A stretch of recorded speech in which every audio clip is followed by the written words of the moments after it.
Transformative Infrastructure. Philosophies Shaping Nations Part 1.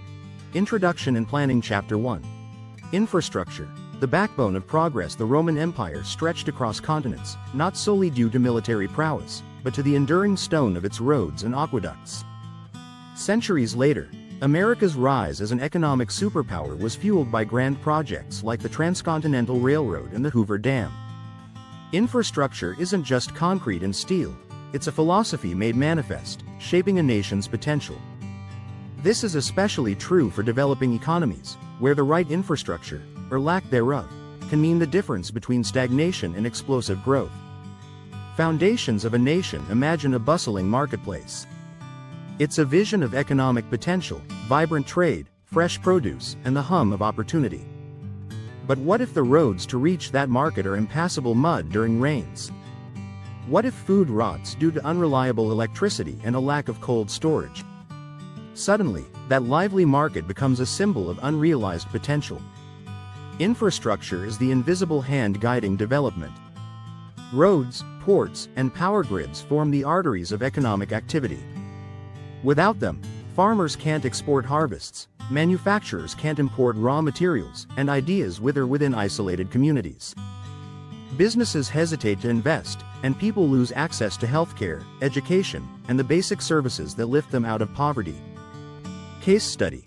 The transformative power of a single road in the highlands of rural Ethiopia. A World Bank-funded road project weaves through the rugged terrain. Before the road, life here was defined by isolation. Now, Maria, a young coffee farmer, explains how the road changed everything. Her beans reach the capital hours faster, fetching a higher price. Children get to school even in the rainy season. A new health clinic, stocked by trucks once impossible to navigate the area, has reduced child mortality. Infographic.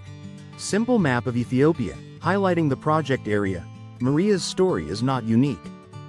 Studies across Africa and Asia show improved roads correlate with increased trade, better healthcare, and greater educational attainment. When basic infrastructure is established, a ripple effect occurs. Local industries thrive, jobs are created, and revenue increases, allowing the government to invest further in its people. The global contrast. Models and outcomes, but infrastructure growth isn't guaranteed. China's decades-long investment surge, a state-driven approach, built the high-speed rail and industrial zones propelling its economic rise. Yet, some critics argue this came at the cost of environmental damage and questions of whether the benefits reached all citizens equally. In contrast, India's infrastructure development faces a patchwork of state efforts and public-private partnerships, with successes and delays. A highway might open in one region, while power grids remain unreliable in another. This highlights the philosophical divide. Centralized control can yield rapid results but may risk inequality, while a more decentralized model might be slower but could potentially foster broader societal participation. Looking forward. Smart infrastructure for a complex future. The 21st century developing nation has tools their predecessors lacked. As Bangladesh seeks to enhance climate resilience and expand its garment industry, they don't just build seawalls. Those seawalls might incorporate sensors and tidal energy generation. It's infrastructure addressing current problems while laying the groundwork for future needs. However, technology is only as powerful as the philosophy driving it. A smart city built on surveillance rather than citizen empowerment is a missed opportunity. If the benefits of these advancements flow only to a select few, the social divisions infrastructure should bridge will only widen. Conclusion. Infrastructure is a choice a nation makes about itself. It's a wager on the kind of future it desires, whether one of vibrant connectivity or entrenched stagnation. For developing economies, the urgency is undeniable. The right investment today yields transformative returns tomorrow, not just in economic terms, but in the lives infrastructure touches at the most human level. Chapter 2. Taking stock. A critical look at infrastructure needs. A skilled doctor doesn't prescribe medicine before a thorough diagnosis. Similarly, nations can't chart an infrastructure path without understanding their starting point. This means a frank assessment of current systems, identifying weaknesses, and pinpointing the gaps that impede progress. The archaeology of infrastructure. Imagine peeling back layers of time. A city's bustling port might hide its origins as a modest fishing harbor. Beneath a modern highway could lie an old rail line repurposed, or even an ancient trade route. History informs today's infrastructure, for better or worse. The United States, with its aging bridges and dams built during the construction booms of the past, faces a different challenge than a rapidly urbanizing nation in Southeast Asia. Historical context is key, as a lack of investment in maintenance might be just as critical as a lack of new projects. Case study. Echoes of decisions passed in the heart of Jakarta, Indonesia, a major thoroughfare floods during monsoon season. The problem isn't just rainfall, it's the legacy of Dutch colonial canals, never designed for the population density of a megacity. Traffic slows to a standstill, businesses close, and the health risks of contaminated water rise. Jakarta's dilemma underscores that outdated infrastructure can handicap a nation, even amidst rapid growth. Image. Flooded Jakarta Street, historic canal visible. Addressing this requires more than engineering. Understanding the historical reasons for this vulnerability informs whether solutions center on massive upgrades to the existing system or rethinking urban density alongside new infrastructure models. Global variations and a common need for data from the electric grids of sub-Saharan Africa to the water networks of the Middle East needs differ, but the process of assessment shares similarities. Determining the percentage of citizens lacking access to clean water, reliable power, or safe transport isn't just about statistics, it's about revealing the human cost infrastructure gaps create. Governments may prioritize flashy, large-scale projects, while data could show that improving rural sanitation would have a greater public health impact. This is where philosophy matters. Is the goal of infrastructure merely metrics, or serving all citizens equitably? The way data is collected, analyzed, and used to guide decisions reveals a nation's priorities, sometimes in surprising ways. The people behind the project's on-the-ground realities must be part of any assessment. Fahima, a Bangladeshi engineer supervising a bridge project, explains the delays caused by land acquisition disputes with villagers. Infrastructure isn't just about blueprints. It intersects with land rights, community buy-in, and the way governments balance progress with citizen concerns. The future is now. Technology is a diagnostic tool, drones surveying earthquake-hit regions, sensors monitoring bridge corrosion, and AI-powered traffic optimization, assessment tools are evolving rapidly.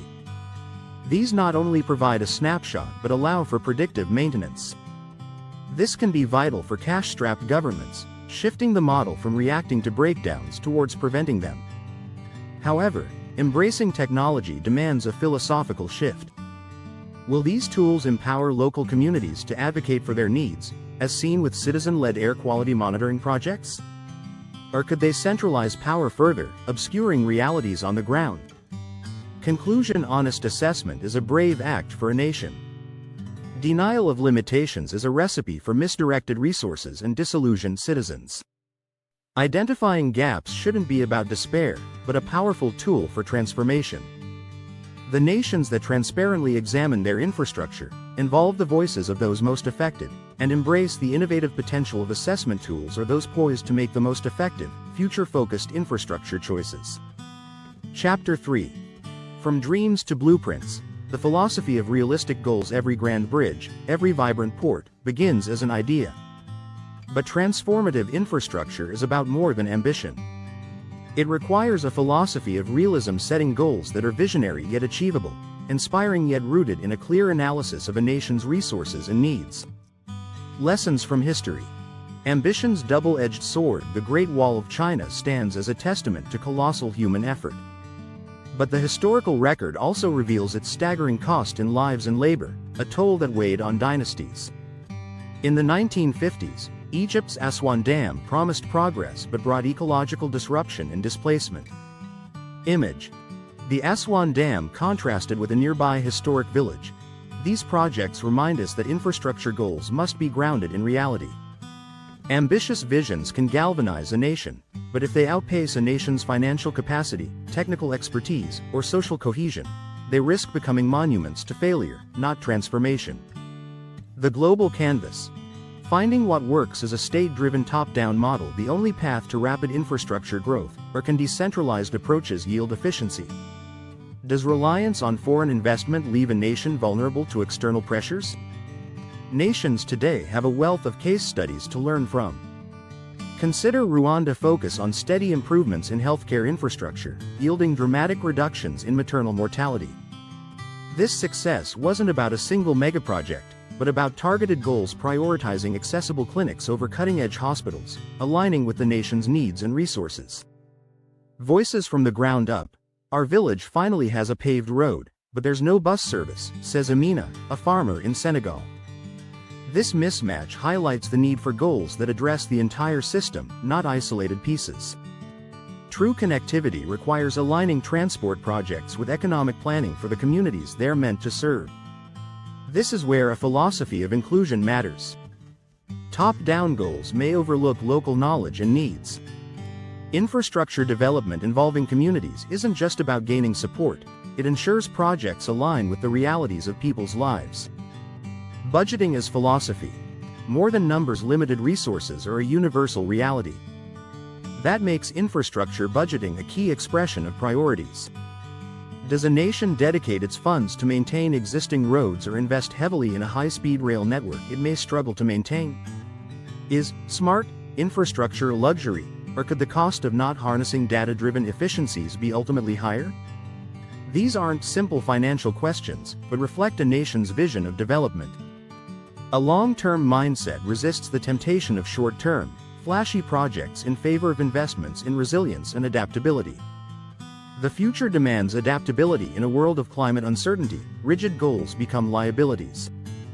Will the port expansions designed for today's shipping traffic hold up in an era of rising sea levels? This demands an evolving mindset, embracing infrastructure that's modular or designed for repurposing. New tools help. AI-powered simulations can model scenarios, factoring in population growth and resource constraints.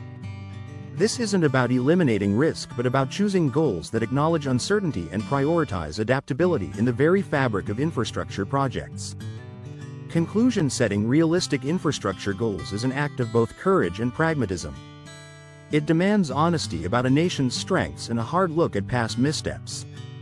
Success means harmonizing bold ambition with a commitment to inclusive processes, fiscal responsibility, and planning for a future that is inherently unpredictable. The most transformative infrastructure isn't just what a nation builds, but how it chooses to do so. That choice reveals a philosophy that will shape its future.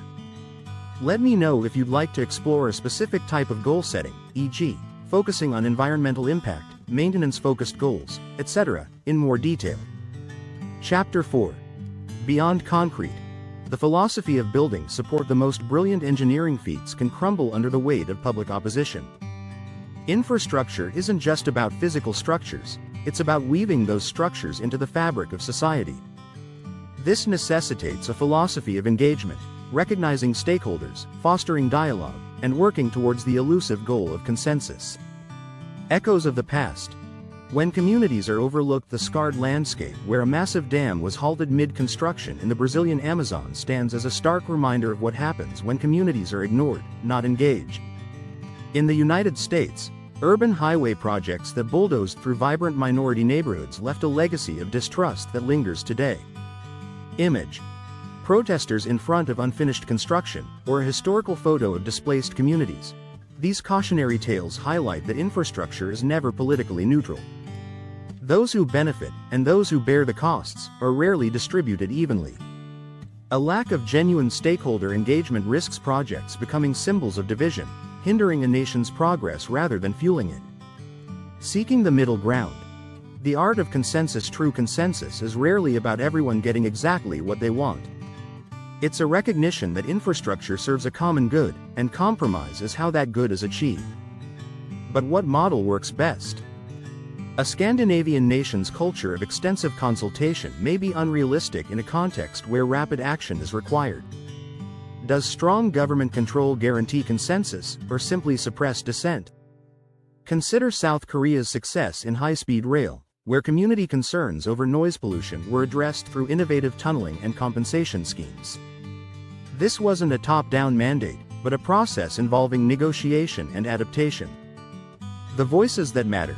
They built the power plant, but the lines bypass our village, says Omar, a Senegalese shopkeeper. His story illustrates why stakeholder engagement isn't a box to tick, but an ongoing dialogue. Who has a seat at the table matters deeply, from local leaders to marginalized groups often ignored in development planning. Engagement is particularly vital when infrastructure disrupts traditional ways of life. Indigenous communities safeguarding ancestral lands, those displaced by reservoirs, their concerns must not be dismissed as obstacles, but as part of the equation in finding just solutions. Technology as a tool, not a substitute. Digital platforms can facilitate input, especially for large-scale projects.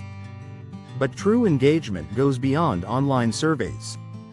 It involves translating complex information into accessible forms for all communities. It means facilitators going to where people are, not expecting the most vulnerable to navigate bureaucratic processes. The fear of consultation fatigue is real, particularly in areas with a history of broken promises.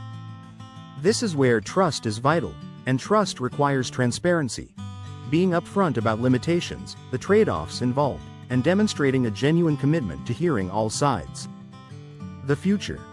Engagement in a complex world as projects increasingly cross borders, regional power grids, transnational transport links, the concept of stakeholders grows more complex. Consultation strategies used within a nation may not be effective for international collaboration. This demands a philosophy recognizing that nations themselves are stakeholders with potentially conflicting interests. Consensus building in the 21st century requires new tools. From simulations citizens can interact with to understand project impacts, to mediation techniques addressing deeply rooted historical grievances, the future of infrastructure is as much about human processes as it is engineering. Conclusion: stakeholder engagement can be messy, time-consuming, and may still leave some dissatisfied. But the alternative is far costlier: stalled projects, social division, and the erosion of the very trust nations need to function. Done well, engagement transforms a community into co-creators of infrastructure. It aligns projects with the messy reality of people's lives, making the promise of transformation more likely to be realized.